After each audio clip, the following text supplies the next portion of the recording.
شروع اللہ تعالیٰ کے نام سے جو بڑا مہربان اور نہایت رحم کرنے والا ہے۔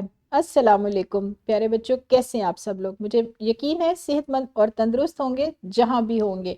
میں ہوں آپ کی ٹیچر ہنا، اور بچوں ہم پڑھ رہے ہیں جو ہمارا تعلیمی سفر شروع ہوا ہے وہ ہے ابتدائی اردو جماعت پریپ کا۔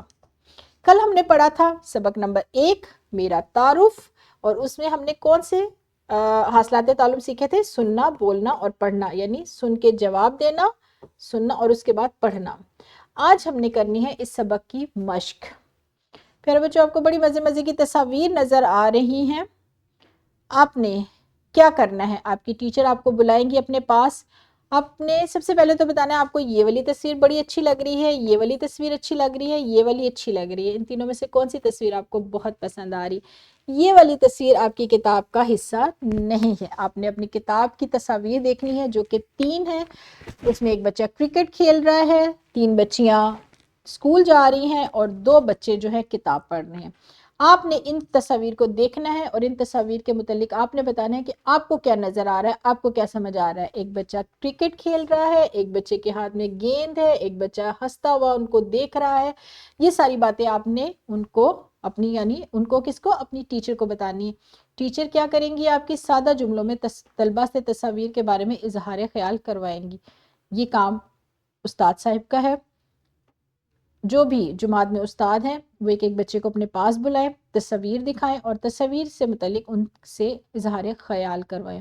جو ٹیچر کے لیے ہدایات ہیں اس سبق یعنی اس سبق کی مشق سے متعلق، اساتذہ بچوں کو زبانی مہارتوں کی تربیت دینے کے لیے مختلف تصاویر اور اشیاء کے فلیش کارڈز استعمال کریں۔ بچوں کو تصویر کے مشاہدے کے بعد ان سے سوالات کریں تاکہ 2 یا 2 سے زیادہ خیالات پر مشتمل جملے بنانے کی مشق کر سکے۔ اساتذہ طلبہ سے تعارفی سوالات کریں، جیسے آپ کا نام کیا ہے، آپ کی عمر کتنی ہے، آپ کتنے سال کے ہیں، آپ اسکول میں کیا پسند کرتے ہیں، آپ کا پسندیدہ کھیل کون سا ہے۔ تو ٹیچر صاحبہ جب تصویر کے لیے بلائے تو اس کے ساتھ ساتھ بچوں سے یہ سوالات بھی پوچھے تاکہ بچوں میں اعتماد پیدا ہو، وہ جواب دینا سیکھیں ان سوالات کے متعلق جو ان سے کیے جا سکے۔ بعض بچے ہوتے ہیں جواب ہی نہیں دیتے، سوال کیا جاتا ہے بچوں آپ کو کیا پسند ہے، بچہ یا تو ہچکچاتا رہتا ہے یا منہ نیچے کرتا ہے یا چلا جاتا ہے۔ تو اساتذہ کرام کی یہ ذمہ داری ہے کہ بچوں میں اعتماد پیدا کریں، ان سے سوالات کریں، ان سے اظہار خیال کروائیں۔ آپ کا اسکول بیگ کس رنگ کا ہے؟ ہر بچے کو اپنی پسند، دلچسپیاں بیان کرنے کا موقع دیں۔ تصاویر کی مدد سے بچوں کی گفتگو کو فروغ دیا جائے، انہیں ہدایت دی جائے کہ وہ اپنے ساتھیوں کو بھی ان کے جوابات بھی غور سے سنیں۔ یعنی بچے صرف اپنی بات مکمل کر کے بیٹھ نہ جائے بلکہ اپنے ساتھی کی بھی بات کو غور اور توجہ سے سنیں، اور اس سے بچوں کی سننے اور بولنے کی صلاحیت بہتر ہوگی۔ یعنی وہ سنیں گے بھی اور اس کے ساتھ بات بھی کر سکیں گے اور ایک دوسرے کے خیالات کو سمجھنے اور ان پر عمل کرنے کے قابل بنیں گے۔ یہ تو تھا بچوں آپ کی جماعت کا کام۔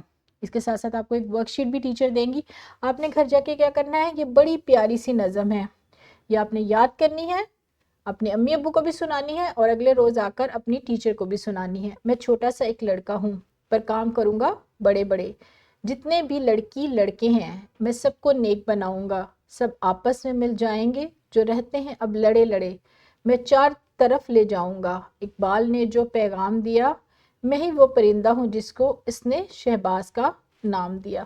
اب میرے پروں پر چمکیں گے سب ہیرے موتی جڑے جڑے۔ میں ایک چھوٹا سا لڑکا ہوں پر کیا کروں گا؟ کام کروں گا بڑے بڑے۔ پیارے بچوں یہ آپ کا گھر کا کام ہے، یہ آپ نے گھر جا کے نظم یاد کرنی ہے، امی ابو کو بھی سنانی ہے اور اگلے روز آ کے اپنی ٹیچر کو بھی سنانی ہے۔ یہاں پر ہمارا یہ لیکچر ہوا ختم۔ کل ملیں گے نئے سبق میں، تب تک کیا کرنا ہے؟ اپنا بہت سارا خیال رکھنا ہے۔ خدا حافظ۔